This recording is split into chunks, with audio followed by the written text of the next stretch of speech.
মোৰ বৰ খং উঠিছিল আৰু এই খঙৰ অৱস্থাত মই পাকঘৰলৈ গৈ ৰন্ধা-বঢ়া কাম আৰম্ভ কৰি আছিলোঁ। ৰন্ধা-বঢ়া কৰি থাকোঁতে মই বাচন-বৰ্তনবোৰ খুব জোৰেৰে এঠাইৰ পৰা আন ঠাইত ৰাখিছিলোঁ। দুই এটা বাচন দলিয়াইও আছিলোঁ। পাকঘৰৰ পৰা বাচন-বৰ্তনৰ শব্দ শুনি মোৰ তিনিওজনী ছোৱালী ভিতৰলৈ আহিল আৰু লগতে হিয়াও। কিন্তু মোক ইমান খঙত দেখি কোনেও আগলৈ আহি মোক একো কোৱাৰ সাহস নাপালে, কাৰণ খং উঠিলে মই কাৰো কথা নুশুনিছিলোঁ। সকলোকে দেখি মই খঙেৰে চিঞৰি ক'লোঁ, "তোমালোক সকলোৱে ইয়ালৈ কিয় আহিছা? আঁতৰি যোৱা।" মোৰ চিঞৰ শুনি মোৰ তিনিওজনী ছোৱালী আঁতৰি গ'ল, কিন্তু হিয়াই তাতেই থিয় হৈ আছিল আৰু আগবাঢ়ি আহি মোক বুজাবলৈ ধৰিলে।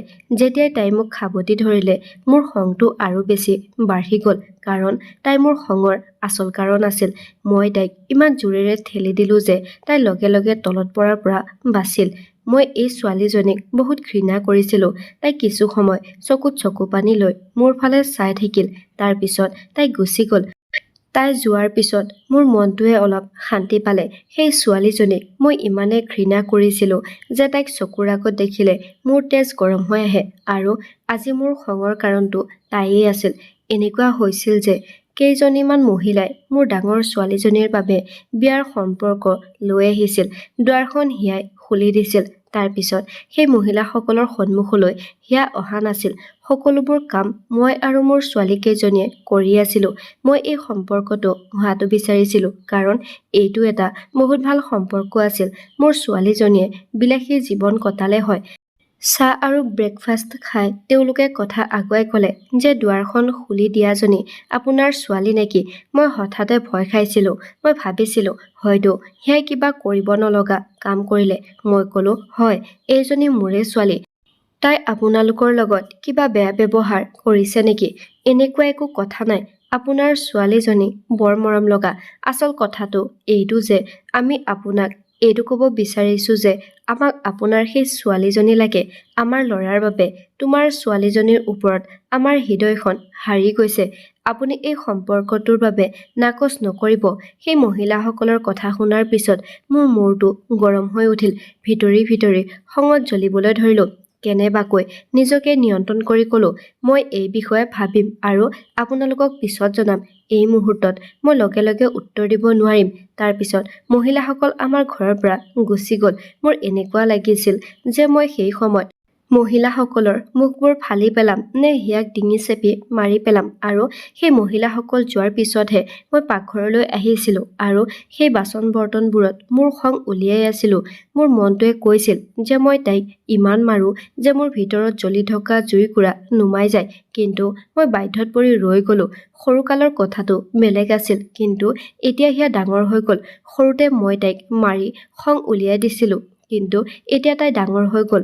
তাইৰ ওপৰত হাত তুলিব নোৱাৰোঁ যদি বিনিময়ত তাই মোৰ ওপৰত হাত দাঙে। সন্ধিয়ালৈকে মই লাহে লাহে স্বাভাৱিক হৈ পৰিলোঁ আৰু এই বিষয়টোৰ ওপৰত কি ক'ম তাকে ভাবিবলৈ ধৰিলোঁ। আৰু তাৰ পিছত নিজকে অলপ শান্ত কৰি সেই মানুহগৰাকীক ফোন কৰি ক্ষমা খুজিলোঁ আৰু ক'লোঁ যে আমাৰ পৰিয়ালত এজন মানুহৰ মৃত্যু হৈছিল, সেইকাৰণে আপোনাক ফোন কৰিব পৰা নাছিলোঁ। বেয়া নাপাব। কথাটো হ'ল যে আমি ইতিমধ্যে হিয়াৰ বিয়াৰ সম্পৰ্ক ঠিক কৰি থৈছোঁ। সেইকাৰণে হিয়াক আপোনালোকলৈ বিয়া দিব নোৱাৰিম। যদি আপোনালোকে বিচাৰে তেনেহ'লে মোৰ তিনিওজনীৰ ছোৱালীৰ ভিতৰত কোনোবা এজনীৰ বিয়া আপুনি আপোনাৰ ল'ৰাৰ লগত কৰিব পাৰে।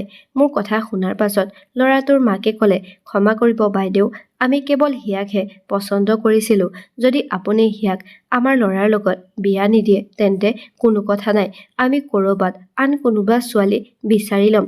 কিন্তু আমি কেৱল হিয়াকহে পচন্দ কৰিছিলোঁ।" এই কথা শুনি মোৰ অন্তৰত জুই লাগি গৈছিল।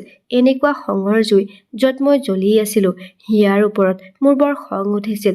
প্ৰথমে তাইৰ মাকে মোৰ অধিকাৰ কাঢ়ি লৈ গৈছিল আৰু এতিয়া তাই মোৰ ছোৱালীবোৰৰ অধিকাৰ কাঢ়ি নিবলৈ চেষ্টা কৰিছিল।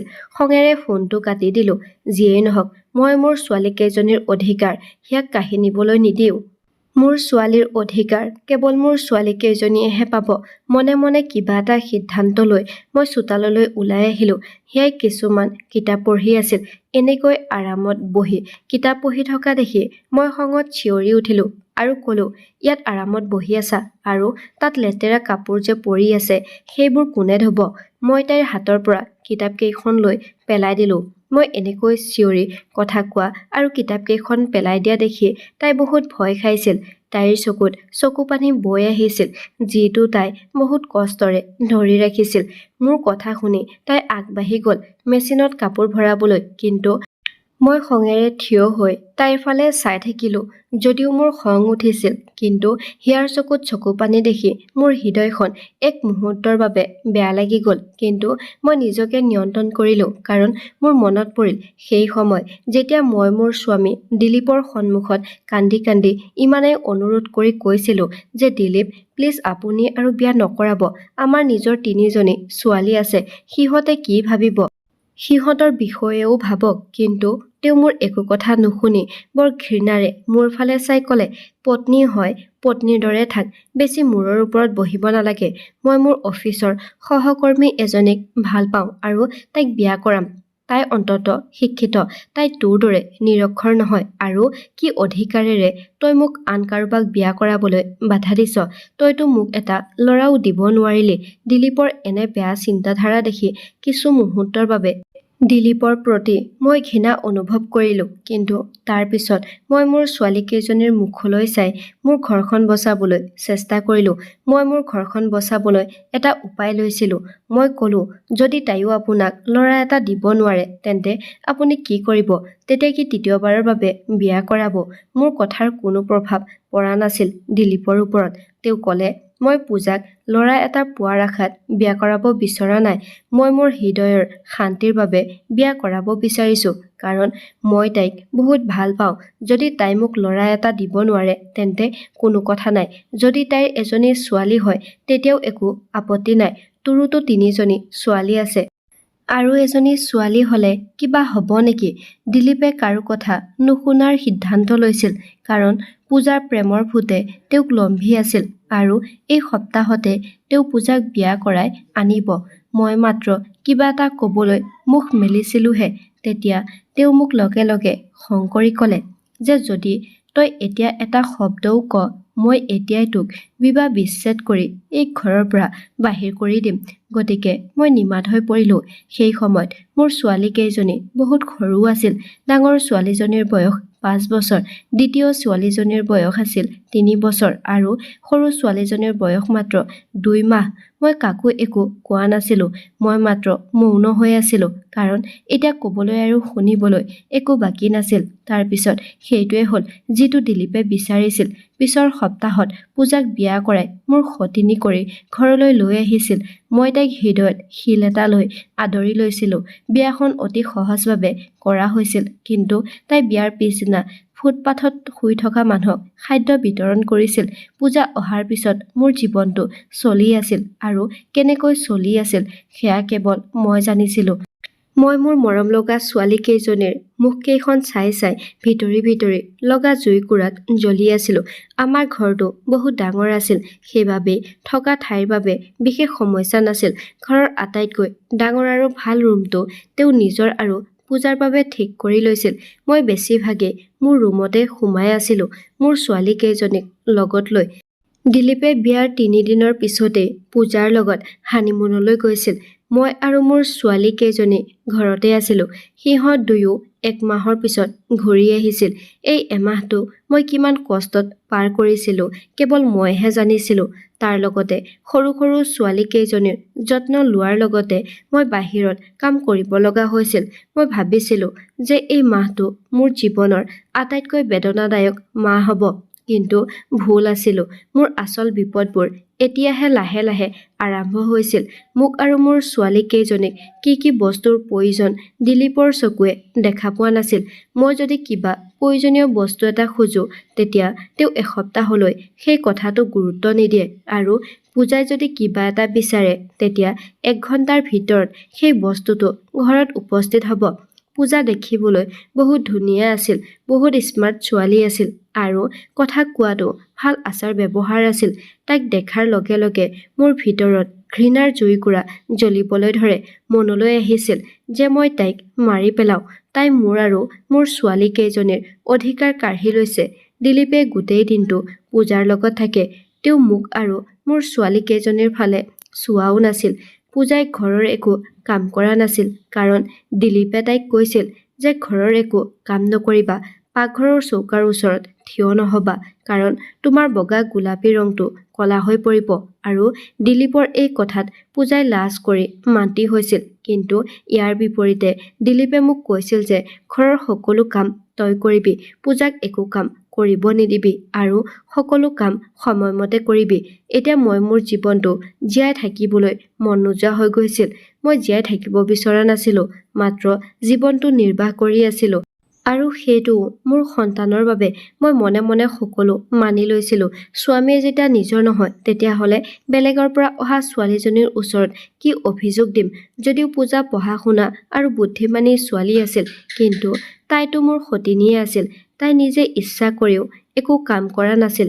তাই গোটেই দিনটো ৰুমতে সোমাই থাকে। দিলীপ অফিচৰ পৰা অহা ঠিক 5 মিনিট আগত তাই সাজি কাচি ৰুমৰ পৰা বাহিৰলৈ আহিছিল আৰু দিলীপৰ বাবে গেটত অপেক্ষা কৰি থাকিছিল। দিলীপ অহাৰ পিছত দুয়োজনে মিলি কিছু সময় কথা পাতে আৰু একেলগে বহি ভাত খায়। মই আৰু মোৰ ছোৱালী কেইজনীয়ে পাকঘৰত বহি ভাত খাওঁ কাৰণ দিলীপে আদেশ দিছিল যে মই আৰু মোৰ ছোৱালী কেইজনী যাতে তেওঁৰ সন্মুখত বেছি ওলাই নাথাকো।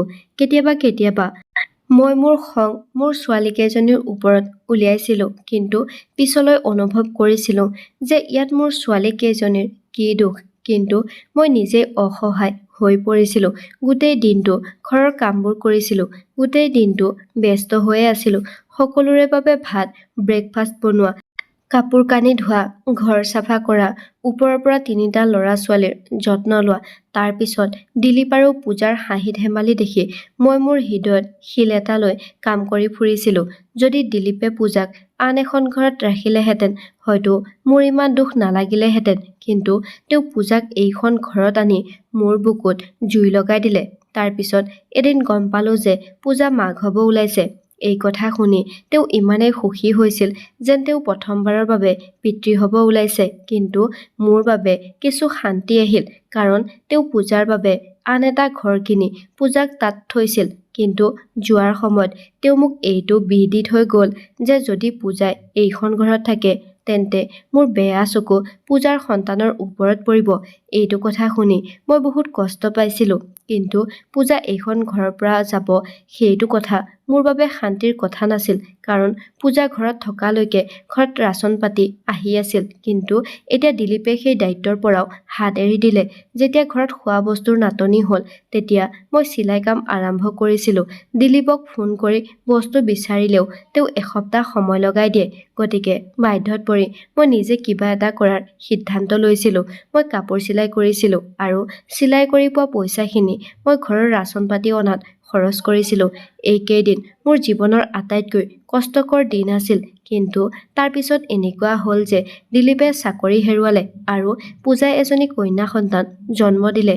আৰু দিলীপৰ চাকৰি যোৱাৰ লগে লগে সিহঁতৰ খৰচো বাঢ়ি গ'ল। সেয়েহে বাধ্যত পৰি দিলীপ আৰু পূজাই ভাড়াত লোৱা ঘৰটো এৰি পুৰণি ঘৰলৈ উভতি আহিলে। দিলীপে আন এটা চাকৰি বিচাৰি পাইছিল যদিও দৰমহা বহুত কম আছিল। হিয়া আৰু পূজাৰ বাবে গোটেই দৰমহাৰ পইচা খৰচ হৈছিল। গাখীৰৰ বটল, ফল-মূল আদি তাইৰ কোঠাত সদায় উপস্থিত আছিল। আনহাতে মোৰ ছোৱালী কেইজনীৰ লগত এনেকুৱা একো হোৱা নাছিল। দিলীপৰ দৰমহা কেৱল হিয়া আৰু পূজাৰ লগতে খৰচ হৈছিল। মোৰ বাবে খৰচ কৰিবলৈ তেওঁৰ হাতত পইচা নাছিল। মই নিজেই চিলাই কাম কৰি নিজৰ আৰু ছোৱালীহঁতৰ খৰচ বহন কৰিছিলো। আনহাতে দিলীপে নিজৰ দৰমহাৰ পৰা কেৱল ৰাচন আৰু পাতিহে কিনিছিল। পূজাই প্ৰথমতেতো নিজকে লৈ ব্যস্ত আছিল, কিন্তু এতিয়া লাহে লাহে তাই নিজৰ প্ৰকৃত ৰং দেখুৱাবলৈ ধৰিলে। যেতিয়া খৰচ বাঢ়িবলৈ ধৰিলে আৰু উপাৰ্জন কমি গ'ল তেতিয়া তাই এদিন পাকঘৰত তলা মাৰি দিলে। মই আচৰিত হৈ পূজাক সুধিলো যে তাই কিয় এনে কৰিলে। তাই ক'লে যে দিলীপৰ দৰমহা বেছি নহয় আৰু আমাৰ হাতত পইচাও নাই। আমাৰ ল'ৰা ছোৱালীয়ে সকলো সময়তে কিবা এটা খাই থাকিবলৈ বিচাৰে আৰু আমাৰ অপ্ৰয়োজনীয় খৰচ বাঢ়ি গৈ আছে। পূজাৰ কথাৰ ইংগিত মোৰ ছোৱালী কেইজনীৰ ওপৰত আছিল। যেতিয়া পূজাই পাকঘৰত তলা মাৰি আছিল তেতিয়া দিলীপ সন্মুখত বহি এই সকলোবোৰ চাই আছিল। যদিও তেওঁ মুখৰ পৰা একো কোৱা নাছিল, মই অভিযোগ কৰা চকুৰে দিলীপলৈ চালো আৰু তেওঁ মোৰ ফালে পিঠি দি বহিল আৰু ক'লে যে পূজাই ঠিকে কৈছে, এতিয়া মোৰ উপাৰ্জনৰ দৰমহা কম, গতিকে খৰচবোৰ চাই চিতি কৰিব লাগিব। কিন্তু মইতো নিজে টকা উপাৰ্জন কৰি মোৰ ছোৱালীৰ বাবে খৰচ কৰোঁ। পূজাইহে কিছুমান অপ্ৰয়োজনীয় খৰচ কৰে। নাজানো কিমান যে ফল মূল তাইৰ ৰুমত পৰি পৰি গেলি গৈছে। কিন্তু মোক মোৰ ভুল বুলি কওক যে মই মোৰ স্বামীক ভয় কৰিছিলোঁ, সেয়ে মই ইয়াতো মাত্ৰ মৌন হৈ থাকিলোঁ। পূজাই ইমানখিনি কৰিয়ে শান্ত নাছিল। তাই মোৰ ছোৱালী কেইজনীক ব্যক্তিগত স্কুলৰ পৰা লৈ আহি চৰকাৰী বিদ্যালয়ত নাম লগাই দিছিল আৰু নিজৰ ছোৱালী হিয়াক ব্যক্তিগত বিদ্যালয়ত নাম লগাই দিছিল। যেতিয়া এই বিষয়ে মই দিলীপৰ লগত কথা পাতিলোঁ তেতিয়া তেওঁ ক'লে যে পূজাই যি কৰিছে সেয়া ঠিকেই কৰিছে। তোৰ ছোৱালী কেইজনীয়ে প্ৰাইভেট স্কুলত পঢ়ি নিজৰ পঢ়া শুনা ভাল কৰি তুলিছে। এতিয়া হিয়াক প্ৰাইভেট স্কুলত পঢ়িবলৈ দে, তাইৰ পঢ়া শুনাও অলপ ভাল হ'ব। এতিয়া তোৰ ছোৱালী কেইজনী চৰকাৰী স্কুললৈ পঠিয়াব পাৰি। হিয়াৰ মগজুটো দুৰ্বল। মই যদি তাইক এতিয়াই চৰকাৰী স্কুললৈ পঠিয়াই দিওঁ তেতিয়া তাই পঢ়াত দুৰ্বল হৈ থাকিব। দিলীপৰ কথাত মই বহুত আঘাত পাইছিলোঁ। কোনো উৎসৱ বা অনুষ্ঠান থাকিলে মোৰ ছোৱালীৰ বাবে টুকুৰা টুকুৰি কাপোৰেৰে মই নিজেই কাপোৰ চিলাই পিন্ধাইছিলোঁ। আনহাতে হিয়াৰ বাবে মেচিং চেণ্ডেল, মেচিং খাৰু আৰু মেচিং গহনা আদি সকলো তাইৰ ওচৰলৈ আহিছিল। এইবোৰ দেখি দেখি মোৰ ছোৱালী কেইজনীয়ে মন মাৰি থকা হ'ল। এদিন ডাঙৰ ছোৱালীজনীয়ে মোৰ ওচৰত আহি কৈছিল যে মা, হিয়াই ইমান ধুনীয়া কাপোৰ পিন্ধে, আমি কিয় ধুনীয়া কাপোৰ পিন্ধিব নাপাওঁ? মোৰ ল'ৰা ছোৱালীৰ প্ৰয়োজনীয়তা অনুভৱ কৰি মই যিমান পাৰোঁ কাপোৰ চিলাই কৰিবলৈ আৰম্ভ কৰিলোঁ, যাতে মই মোৰ সন্তানৰ প্ৰয়োজনীয়তা যিমান পাৰোঁ পূৰণ কৰিব পাৰোঁ। মই হিয়াৰ জীৱনশৈলী আৰু মোৰ সন্তানৰ জীৱনশৈলীৰ মাজত বহুত পাৰ্থক্য দেখিছিলোঁ। মই মাত্ৰ মোৰ ছোৱালী কেইজনীৰ অভাৱ দূৰ কৰিবলৈ চেষ্টা কৰিছিলোঁ, য'ত মই বিফল হৈছিলোঁ।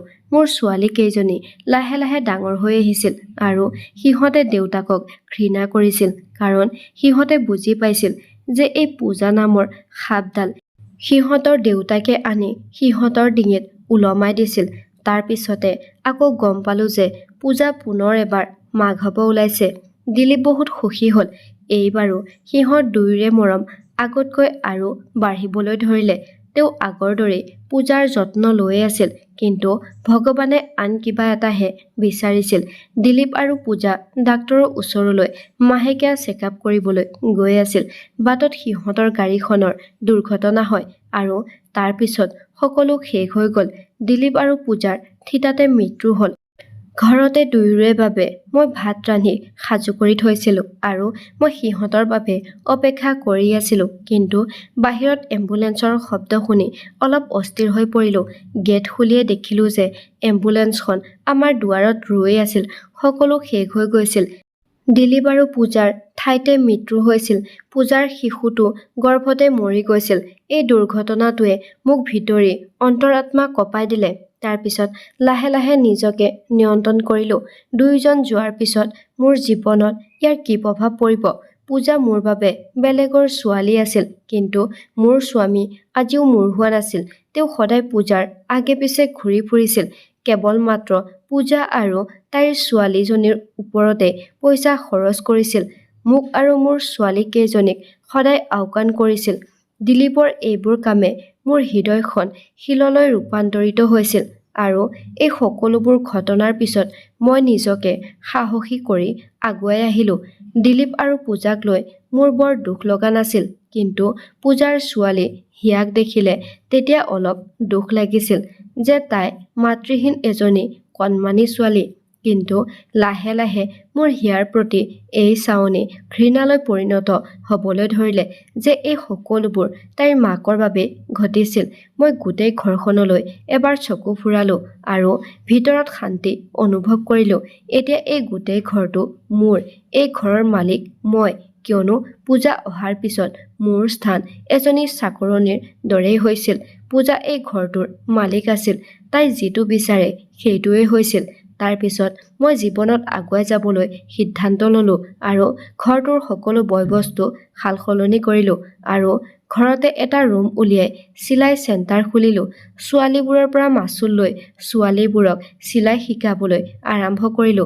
ভগৱানে মোৰ কামৰ আশীৰ্বাদ দিলে আৰু ঘৰত পইচা আহিবলৈ ধৰিলে। মই মোৰ ছোৱালীকেইজনীক ভাল প্ৰাইভেট স্কুলত নাম লগাই দিলো। হিয়াকো সিহঁতৰ স্কুলতে নাম লগাই দিলো। মই পূজাৰ দৰে ছোৱালী কেইজনীৰ মাজত ভেদভাৱ কৰা নাছিলো। মোৰ ছোৱালী কেইজনীক মই যি খাবলৈ দিওঁ হিয়াকো একে বস্তুৱেই দিওঁ। কিন্তু কেতিয়াবা মোৰ খং উঠিলে মই হিয়াৰ ওপৰত হাত উঠাইছিলো। তাই বহুত দুখী হৈ মন মাৰি মোক মা বুলি মাতি মোৰ আগে পিছে ঘূৰি থাকে।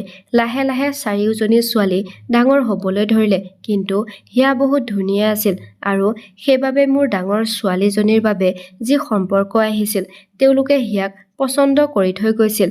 মই তাইক কৈছিলো যে তাই যাতে কোনোদিনে বিয়াৰ বাবে প্ৰস্তাৱ লৈ অহা মানুহৰ সন্মুখলৈ নাহে। মোৰ এই কথাটো তাই মানি লৈছিল। তাই কাৰো সন্মুখত নাহে।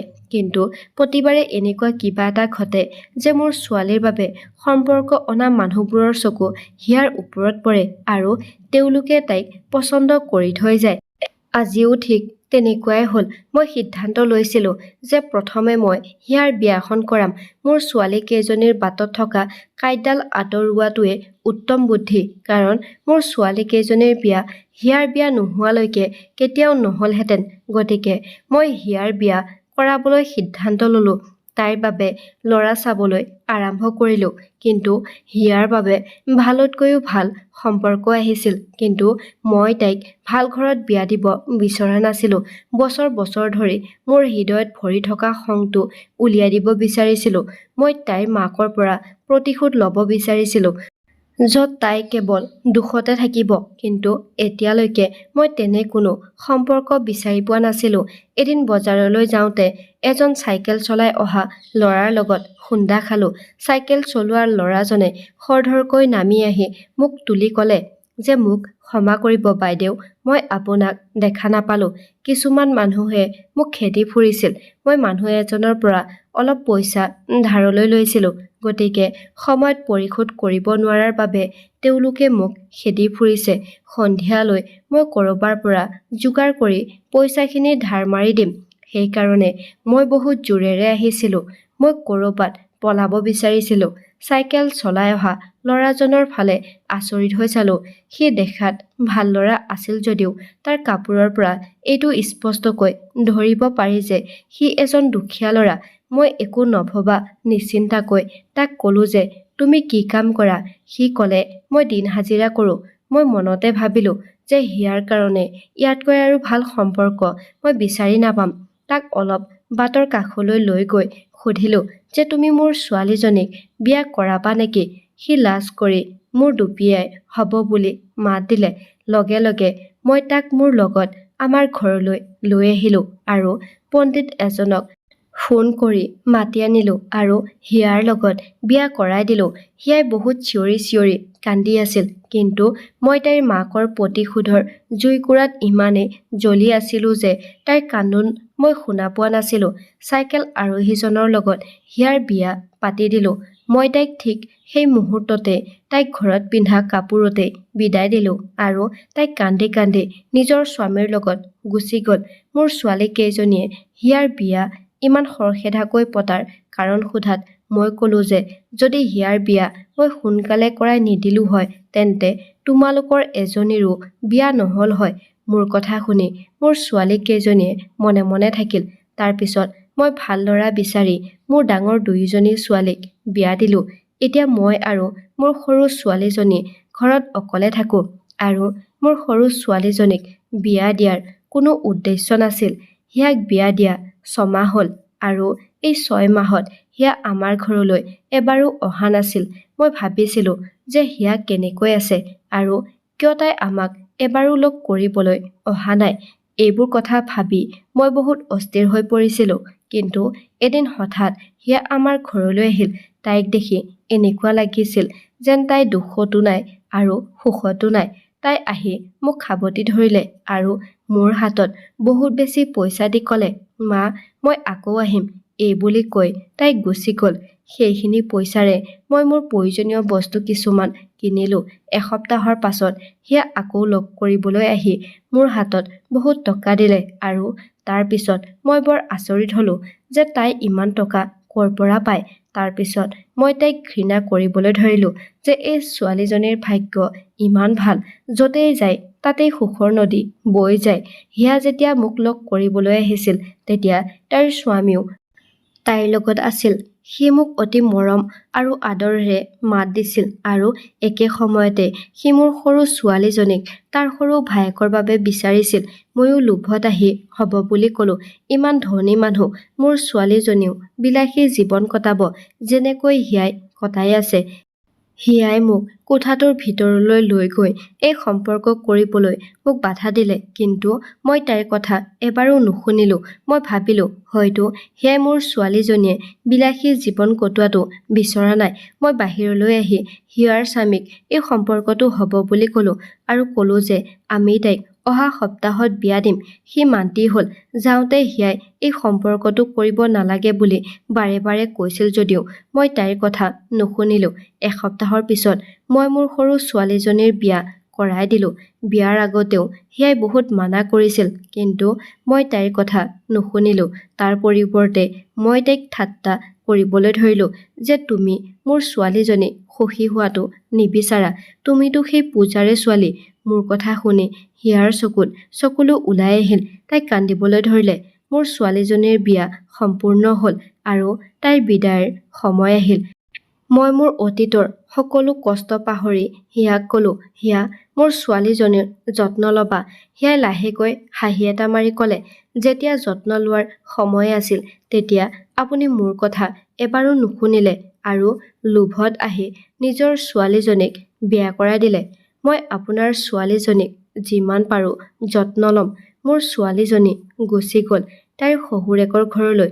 মই ভাবিবলৈ ধৰিলোঁ যে হিয়াই কিয় মোক তেনেকৈ কৈ আছিল, কিন্তু এইবোৰ পাহৰি মই মোৰ কামত ব্যস্ত হৈ পৰিলোঁ। ছোৱালীজনীৰ বিয়াৰ দুসপ্তাহ পাৰ হৈ গ'ল, কিন্তু এই দুসপ্তাহত মোৰ ছোৱালীজনী এবাৰো লগ কৰিবলৈ অহা নাছিল। মনটো অস্থিৰ হ'বলৈ ধৰিলে। গতিকে মই ভাবিলোঁ যে মই নিজেই গৈ মোৰ ছোৱালীজনীক লগ কৰোঁ। যেতিয়া মই তাইৰ ঘৰত তাইক লগ কৰিবলৈ গ'লোঁ তেতিয়া এইটো দেখি মোৰ মূৰৰ ওপৰত যেন আকাশখন খহি পৰিল তেনে লাগিল। এইবোৰ দেখাৰ আগতে মই মৰি যোৱা হ'লে ভাল আছিল। হিয়াই মোক বিয়া নিদিবলৈ সঠিক পৰামৰ্শ দিছিল, কিন্তু মই মোৰ লোভৰ বাবে তাইৰ কথা নুশুনিলোঁ। মই নিজেই মোৰ ছোৱালীজনীৰ জীৱন ধ্বংস কৰি পেলাইছিলোঁ। ছোৱালীজনীৰ ঘৰ পাওঁতে মোৰ ছোৱালীজনীয়ে ছিন্ন ভিন্ন কাপোৰ পিন্ধি চুলিবোৰ আউলি বাউলি কৰি হাতত ডাঙৰ বাতি এটা লৈ ঘৰৰ পৰা ওলাই আহি আছিল। মোক দেখাৰ লগে লগে দৌৰি আহি মোক সাবটি ধৰিলে আৰু ক'লে, মা, তুমি মোক কিয় নৰকলৈ পঠিয়াই দিলা? এই মানুহবোৰে মোক বহুত মাৰপিট কৰি ভিক্ষা খুজিবলৈ বাধ্য কৰায়।